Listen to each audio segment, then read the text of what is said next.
Olá, boa tarde. Sejam bem-vindos a mais uma Quinta Técnica. Eu sou Fausto de Arruda Botelho. Hoje é dia 6 de outubro de 2016 e nós estamos aqui transmitindo do escritório da Enfoque Informações Financeiras e da Constop. A Enfoque nos provê o terminal Enfoque, que é o terminal que eu uso para analisar os gráficos, uso todo dia. Um terminal de traders para traders, mas que também serve muito bem para você que está iniciando. Se tiver interesse, ligue para nós. O telefone da Enfoque é 3957-5810. E nesse telefone você também conversa com a Constop, onde nós temos as nossas recomendações. Recomendações de compra e venda. Vamos começar analisando os mercados do Brasil. Começar do índice Bovespa à vista, que fecha hoje rompendo a resistência do último topo de 60.250 pontos. Essa resistência, o rompimento dessa resistência, se confirmar, provoca uma alta para os mercados testarem sua próxima resistência, que é esse topo de setembro de 2014, quando os preços atingiram aí uma máxima de 62.230, 62.300, 62.200, 62.300. Agora, o rompimento de hoje precisa ser confirmado ainda, né? Nós temos que ter mais um fechamento acima e, logicamente, como eu já disse muitas vezes aqui na Quinta Técnica, se acontecer algo parecido com o que aconteceu no rompimento do topo de agosto, em que o mercado rompe, e esse rompimento ainda foi muito mais dramático, né? Mas rompeu e daí nos deu um candle de indefinição, aí sim rompeu nesse dia 6 de setembro, aí nos deu um outro candle de indefinição e depois um candle de reversão. Isso é muito baixista. Ah, mas foi baixista, mas não caiu. Foi baixista, mas não caiu. O mercado subiu. Se acontecer de novo, as indicações de análise técnica, minha gente, são cumulativas. Se você tem uma indicação que prova não ser correta e em seguida você tem uma outra indicação, você tem que entender que agora você está tendo uma indicação ainda mais importante do que aquela primeira que foi falha, que foi falsa. Elas são, como eu disse, cumulativas. Então, o segundo engolfo de baixa no mesmo nível de resistência deve ser considerado com mais respeito, né? Deve ser mais considerado do que o primeiro. Então é isso. O rompimento desse nível, que o mercado está indicando que aconteceu hoje, infelizmente não projeta muita alta. Ele projeta o mercado vir testar esse próximo topo. E nós ainda também precisamos de um fechamento mais alto, porque, deixa eu tirar essas considerações aqui, porque elas não têm mais a ver agora, né? Então, nós ainda temos que ver se não está acontecendo uma deriva, né? Que seria um processo, é isso aqui, né? Se a gente for para o semanal, por exemplo, fica mais claro o processo de deriva do mercado. Agora nós estamos na máxima da semana, mas amanhã sabe-se lá onde podemos estar, não é? Mas isso mostra uma perda de força desse ímpeto de alta que tomou conta do mercado, do mercado aí em julho e agosto. Agora parece que nós estamos patinando, né? A exceção de hoje, logicamente. Então a gente tem que saber se o que aconteceu hoje, estou mostrando aqui o semanal, perdão, estou agora voltando para o diário. Então a gente tem que saber se isso aqui é um rompimento de fato ou não. Nós vamos ter a confirmação ou não disso amanhã. Quando a gente vai olhar o índice Bovespa futuro, primeiro, como tem sido nas últimas vezes que a gente analisou, ele se parece mais claro, porque ele mostra que nós estamos nessa reta de resistência e rompemos essa reta de resistência. Não, né? Porque essa reta a gente pode pensar em colocá-la aqui nesse último ponto, afundar aqui um pouquinho. Isso tudo é ponto da reta, né? Isso aqui a gente pode fazer isso, dar uma pequena mexida nela, e esse ponto de hoje pode ser fora da reta também. Agora, aqui a gente constata, isso sim que é importante, no índice futuro, que nós não rompemos, ou rompemos talvez a reta, mas nós temos uma resistência aqui que é dada pelos topos de agosto e esse topo do início de setembro, e vemos que os preços estão exatamente nesse nível. Deixaram hoje uma pequena sombra, não diz muita coisa, mas também não dá absolutamente para dizer que o mercado rompeu. Então a gente tem um rompimento no mercado à vista que não é confirmado no mercado futuro. A gente deve ficar um pouco cético com relação a esse rompimento, no mínimo esperar a confirmação. E logicamente qualquer reversão aqui deve ser considerada muito baixista. Mas teve reversão aqui e o mercado não foi. Ótimo, se tiver uma outra reversão aqui, ela deve ser considerada como ainda muito mais importante, até porque essa aqui aconteceu só nessa pequena resistência, e essa aqui estaria acontecendo, se acontecer, né? Eu acho que tem boa chance de acontecer, por conta do que eu vou mostrar do S&P para vocês agora. Mas então, acontecendo, ela estaria acontecendo uma reversão aqui, isso estaria acontecendo num contexto mais importante, que seria o contexto de um nível de resistência mais importante. Muito bem. Então, nós estamos aí de indefinidos para alta, no curto prazo, no índice futuro. Não, perdão, falei alta não. Nós estamos indefinidos, ponto, no índice. Estaríamos indefinidos para alta se nós fôssemos considerar apenas o índice Bovespa à vista. Considerando esse gráfico que eu mostro agora, que é o índice Bovespa futuro, não dá para a gente estar com viés altista, porque o mercado apenas testa um nível de resistência. Testa um nível de resistência, numa reta de resistência de longo prazo, a gente naturalmente tem viés de baixa, né? Então, estamos aí indefinidos no curto prazo e continuamos baixistas, absolutamente baixistas no médio e longo prazo.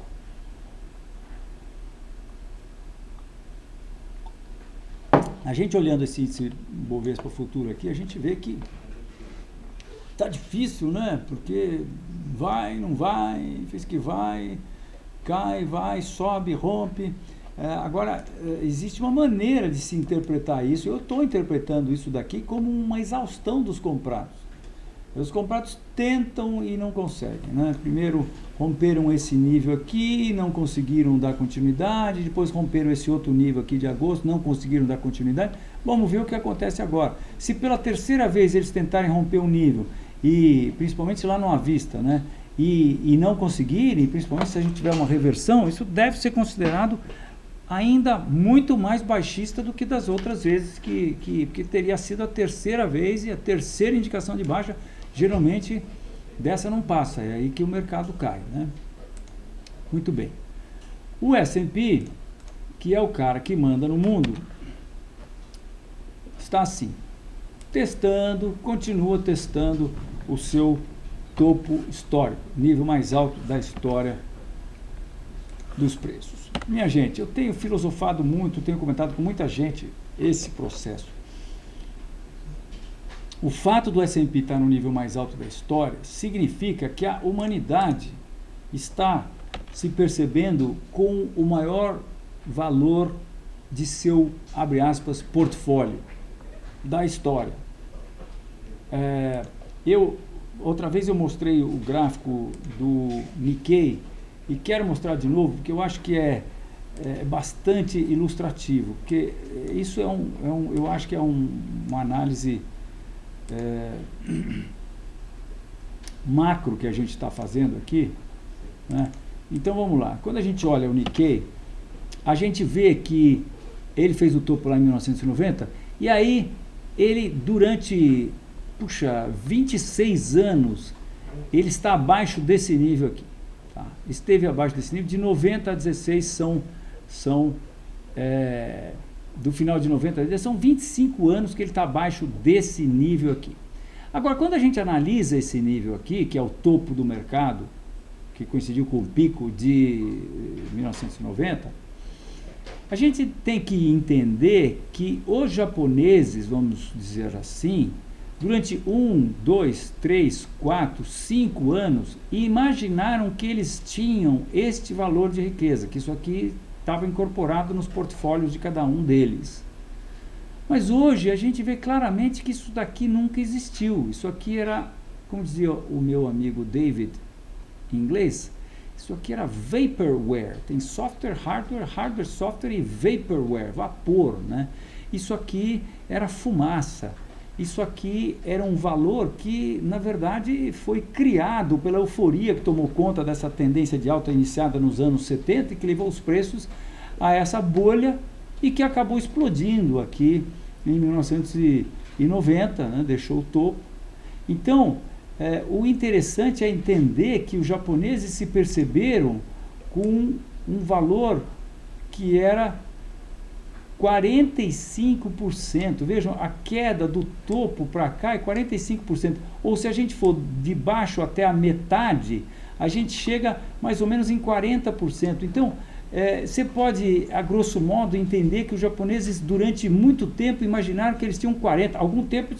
Algum tempo era até muito mais, né? Algum tempo era 90%. Isso aqui é quase 90% a mais do que o que eles tinham de fato. E o que eles tinham de fato é daqui para baixo. Se a gente for pegar a média disso aqui, você vai ver que então eles acharam que eles tinham cento e tantos por cento, ou digamos aí 100% a mais do que o que eles tinham de fato, que é onde os preços estão hoje, tá certo? Se a gente transporta isso para o S&P, e se vocês como eu acreditarem que por conta de muitas indicações técnicas, por exemplo, o fato dessa reta, espetacular reta suporte de 1, 2, 3, 4, 5, 6 anos, essa reta foi rompida, essa reta tem 1, 2, 3, 4, 5, 6 pontos, rompida essa reta, a gente sabe empiricamente que os preços devem fazer uma correção Fibonacci. Correção Fibonacci significaria os preços corrigirem em 0,382 dessa alta que os acometeu desde o fundo do subprime, que significa caírem para 1.450. Isso é o mínimo que a gente pode esperar. Se acontecer isso, nós estamos falando de uma queda de 33%. Ou seja, se acontecer isso, o mundo cai o S&P cai rapidamente para esse nível aqui, e isso, minha gente, vai fazer com que o mundo fique 30%, perca 30% menos rico, 30% mais pobre, como você preferir, ou que ele perca 30% da sua riqueza. Agora, os preços, na minha opinião, já deviam ter caído mais próximos aqui da correção Fibonacci. Não caíram, porque uma queda agora significaria, no meu entender, e eu estou extrapolando a minha análise técnica, mas eu entendo que nós estamos num momento muito especial. O Partido Democrata está no governo há 8 anos, presididos pelo Barack Obama. Se o mercado cai agora, se estoura a bolha que, por exemplo, o Donald Trump falou no debate com a Hillary Clinton, com todas as letras, ele disse que o mercado estava numa bolha e que o Banco Central estava fazendo política. Aquela senhora lá, ele falou desdenhando da presidente do Banco Central, a Janet Yellen. Aquela Janet Yellen, ele disse, faz mais política que a Hillary Clinton. Então, se o mercado está de fato numa bolha,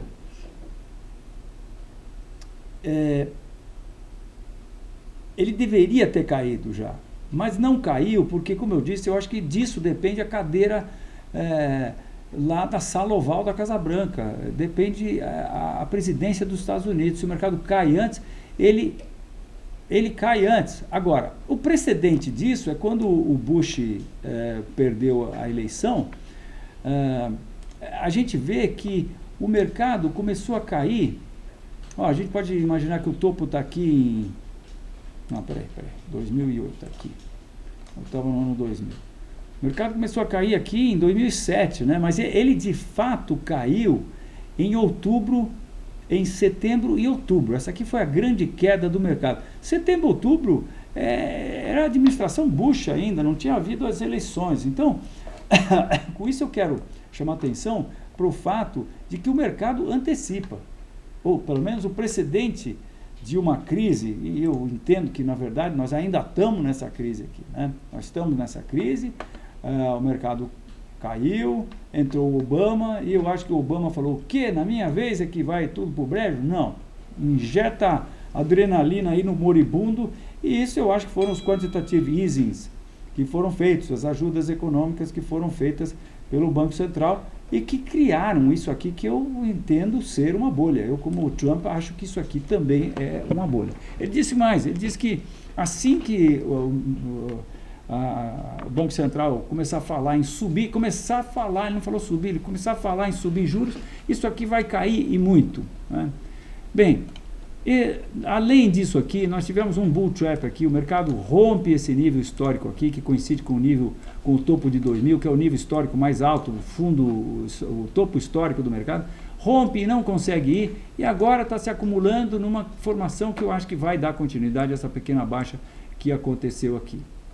Então, em função disso, eu estou muito baixista em todos os ativos do mundo inteiro. Agora, eu quero chamar uns amigos meus aí para comentarem sobre o que pode acontecer, né? Vejam, nós tivemos essa tendência de alta e depois dessa tendência de alta rompeu-se a reta, mudou o processo, isso aqui não existe mais, mas o mercado não caiu, por outro lado ele andou de lado. Nós temos agora um retângulo aqui, que ou é um retângulo ou nós depois vamos chamar de topo triplo ou formação de topo, não sei. Então isso aqui, minha gente, vai resultar com os preços,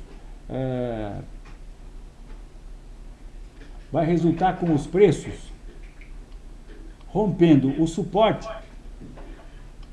ou a resistência. Ou os preços vão romper esse suporte aqui ou vão romper a resistência. Muito bem. Para nos ajudar a descobrir se o S&P vai romper a resistência ou se ele vai romper o suporte, ou seja, isso equivale mais ou menos a gente entender que se romper a resistência nós vamos ter expansão econômica. Se romper o suporte aqui nós vamos ter contração econômica, né? Então quem que pode nos ajudar a saber se no futuro nós vamos ter contração econômica ou expansão econômica? Que tal as commodities? As principais commodities do mundo. Eu quero mostrar para vocês o que está acontecendo com o ouro e a prata. Vejam vocês, eu vou colocar aqui minha tela de commodities e vou botar aqui para vocês o gold. Minha gente, vejam o que está acontecendo com o gold. Vejam o que já aconteceu com o gold. O gold, a partir de 2013, ele rompeu essa reta, está caindo, subiu, e agora, simplesmente, o ouro caiu, com o fechamento de hoje, 4,7% em 1, 2, 3, 4 pregões. Isso, a gente constata, olhando aqui no gráfico, é uma barbaridade. Então, o ouro despencou. A prata, vocês já devem estar imaginando, silver, despencou mais do que o ouro. Vejam a tendência de alta que o mercado fez o topo aqui em 2011, iniciou a cair com mais violência a partir de 2012 e está meio que andando de lado. Vejam o que acabou de acontecer com a prata. A prata, minha gente, caiu nos últimos 4 pregões, nada mais, nada menos, caiu 4%. Também. Não, perdão, eu estou de novo no ouro. Eu estava estranhando, porque eu vi que a prata tinha caído muito mais, caiu 10%. Por que não vem a prata aqui? Prata. Só um minutinho, por favor.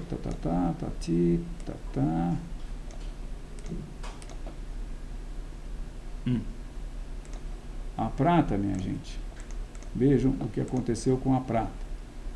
A prata rompe essa tendência de alta que vem lá de 2003. Rompe essa reta suporte e nos últimos dias a prata caiu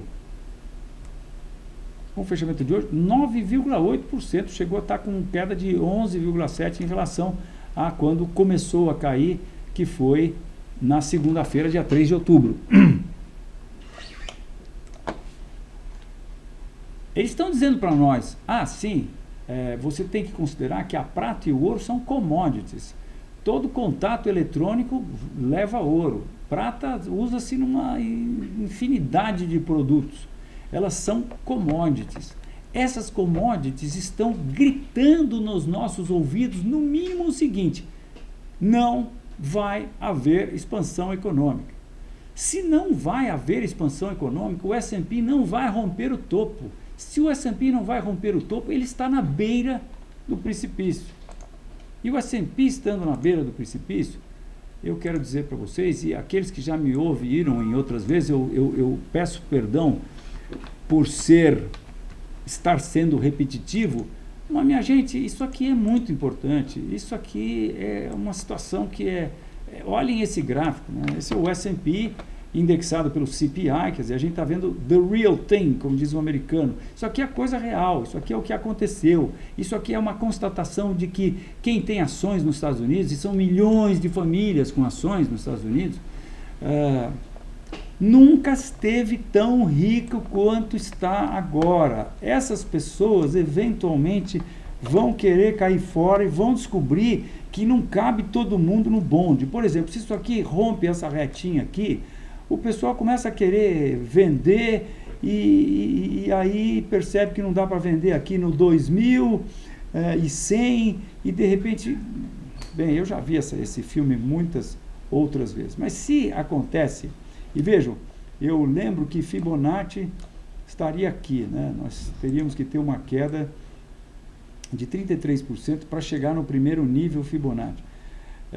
Eu entendo que isso tem condições de acontecer rapidamente, muito rapidamente. Rapidamente, que eu digo, é coisa de semanas. Você não acredita? Pode acreditar, porque tem precedentes, né, nos Estados Unidos. Em 1989, o mercado caiu 21% em um dia, ou 23%. Em 29, o mercado caiu 23% em 2 dias. Então, sim, existe precedente. Se a gente for caminhar aqui pelo S&P, você vai ver que quedas isso aqui é o que eu dizia lá em 1989, né? Vejam, isso aqui foram alguns dias, né? Em alguns dias, na verdade, ele caiu 28%, mas neste dia aqui especificamente foram 20,5%, em torno de 21% isso aqui. Tá? Então, sim, tem precedente, eu acho que nós estamos aí em vias de ver isso acontecer. Por quê? Porque não acho que ele vai romper aqui, o ouro e prata estão dizendo que não vai romper aqui, e se não vão romper aí, vão romper para baixo, e rompendo para baixo, eu acho que... bem, e aí o que acontece? O que acontece é que vai ser publicado nos jornais que está acontecendo o Flight for Quality. Flight for Quality é a situação em que os capitais saem, os capitais especulativos que estão no mundo, fora dos Estados Unidos, saem dos países emergentes, dos BRICS, e de outros países e voltam para os Estados Unidos. Saem da Europa também, dos países da Europa, e voltam para os Estados Unidos, para o porto seguro dos títulos do Tesouro americano. E isso causa a alta imediata do dólar. Após a alta do dólar, outro fator que também aparece prontamente é a perda do crédito. E, eventualmente, isso também vai estar coincidindo com a alta das taxas de juros americanas, né? Então, isso para o Brasil vai ser muito desfavorável e, enfim, as nossas ações seriam pegas numa situação em que nós estamos absolutamente enfermos, com a saúde péssima. Então, eu acho que pode ser muito ruim para o Brasil. Então, é por essa razão que eu tenho sido absolutamente cético nas possibilidades de alta do índice Bovespa. Muito bem. Fausto, Oi, Juninho. tem uma pergunta só complementando o que você falou aí do S&P. O Kruger pergunta se, contando 5 ondas a partir do movimento de 2009, ele identificou que está na 5ª onda, mas que faltaria uma onda de alta que seria a 5 das 5. Ele estaria imaginando, acho que o Kruger está entendendo que isso aqui foi a onda 1, onda 2, onda 3, onda 4 e onda 5. Pode ser, Kruger, mas eu não me arrisco a contar ondas. Olha, eu posso te dizer o seguinte, ó, você tem uma onda aqui que é extensa, que é 1, 2, 3, 4, 5, A, B, C, 1, 2, 3, 4, 5, você pode muito bem ter isso aqui, ó, daqui até aqui, como sendo a onda 3, ou de repente daqui até aqui, e depois você tem uma outra onda que é daqui até lá. Eu não me atrevo a contar ondas. O que eu acho é o seguinte, que é muito possível, até porque, veja bem, isso daqui pode não ter sido uma onda impulsiva, isso daqui pode ter sido uma onda, veja só, 1, 2, 3, 4, isso aqui pode ter sido a onda 4 do processo de baixa que iniciou-se aqui em 2000, tá? Então isso aqui seria, poxa, mas a onda 4 veio acima do topo da onda 2, isso pode acontecer, porque isso aqui tudo seria uma onda corretiva, essa onda corretiva pode ser uma onda corretiva complexa, tá? Então, se nós estamos falando de entender que isso aqui é uma onda corretiva, aí você tem A, B e C. E agora nós estamos aqui no processo de formação de topo para iniciar a onda impulsiva para baixo, que seria a onda C, né? Aliás, não sei, né? Você poderia...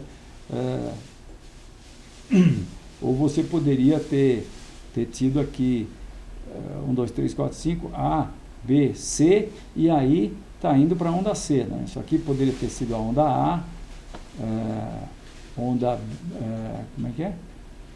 Onda A, onda B.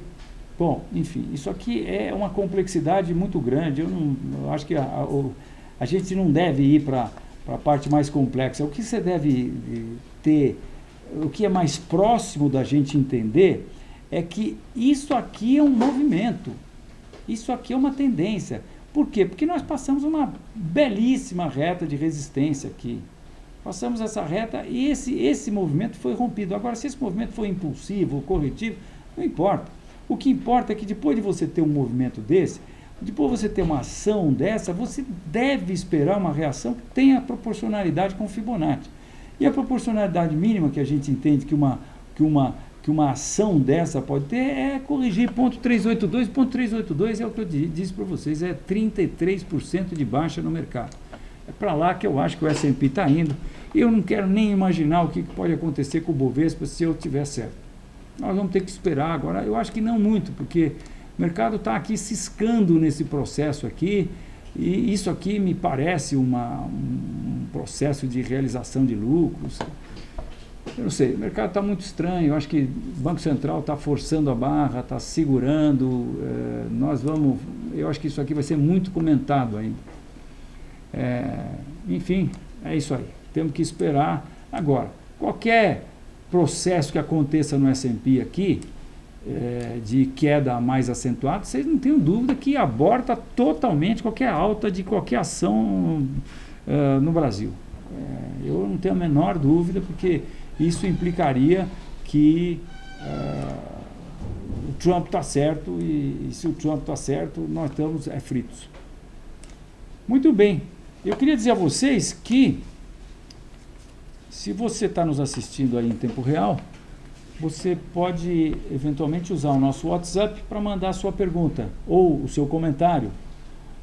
E eventualmente nós vamos estar olhando essas perguntas e comentários e mandando essa pergunta para a gente. Estaria implícito que você nos autorizaria a publicar essa pergunta no ar aqui. Então, se você está nos ouvindo agora em tempo real, se você quiser usar o nosso WhatsApp, é o 011 94381 1422. 94381 1422. 011. Mande para o nosso WhatsApp. Se você está nos vendo depois de uma maneira que não seja ao vivo, então você pode mandar o seu comentário ou sua pergunta e eventualmente nós vamos estar colocando no ar essa sua pergunta e respondendo ela eventualmente, ou colocando o seu comentário na próxima Quinta Técnica. É isso aí. Juninho, já publicou isso no chat, né? O nosso já telefone. Publiquei. Muito bem. Então vamos às perguntas.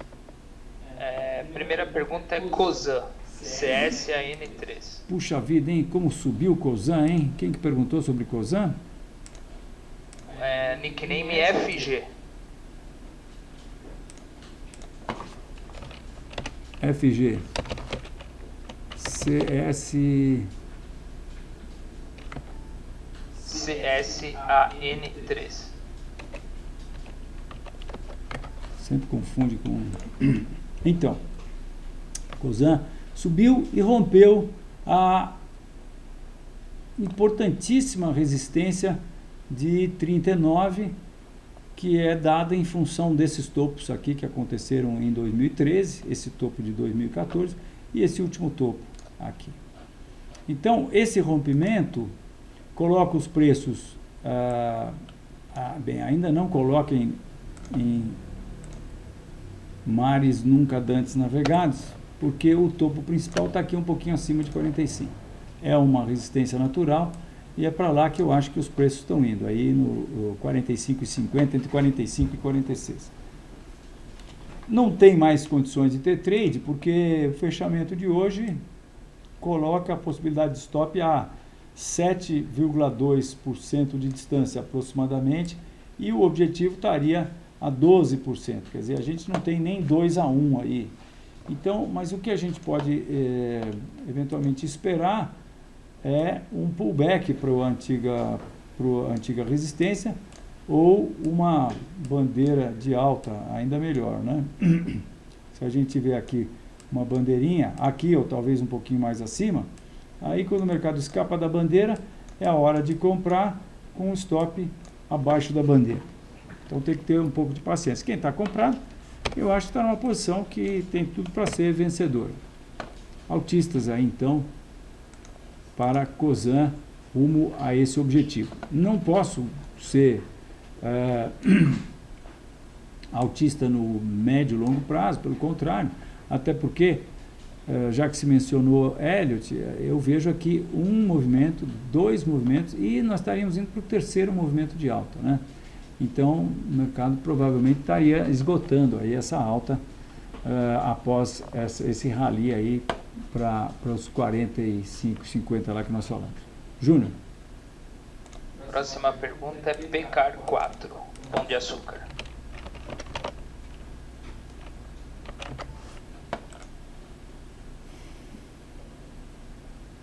PECAR sentou nessa reta de suporte, né? Teve uma alta e agora está aí andando de lado nessa acumulação. Será que nós estamos vendo aqui uma formação de cabeça e ombros invertido? Pode ser. Seria isso aí, né? E aí o mercado teria rompido a reta de pescoço e teria feito um pullback para essa reta de pescoço. E agora talvez ele esteja fazendo algo que está muito próximo de ser um triângulo ascendente. Então, eu acho que a maneira de operar seria ou esperar o rompimento desse topo, ou então esperar o mercado chegar de novo próximo dessa reta de suporte aqui, ou perto deste nível de suporte aqui, e esperar algum tipo de reversão por aqui, tá? Algum tipo de reversão por aqui, eu acho que poderia nos dar uma boa entrada. E, logicamente, sempre de olho aí no que está acontecendo lá no S&P em função dessa possibilidade meia catastrófica aí que eu tô analisando, que eu tenho analisado aqui na Quinta Técnica, tá? É isso aí. Mas absolutamente indefinido. Curto prazo, não tenho a menor ideia o que é que pode acontecer. Júnior. Fausto, acabaram as perguntas e também estamos chegando no horário de 6 horas. Ok. Então é isso aí, minha gente. Muito obrigado pela sua audiência e até a próxima Quinta Técnica. Boa noite.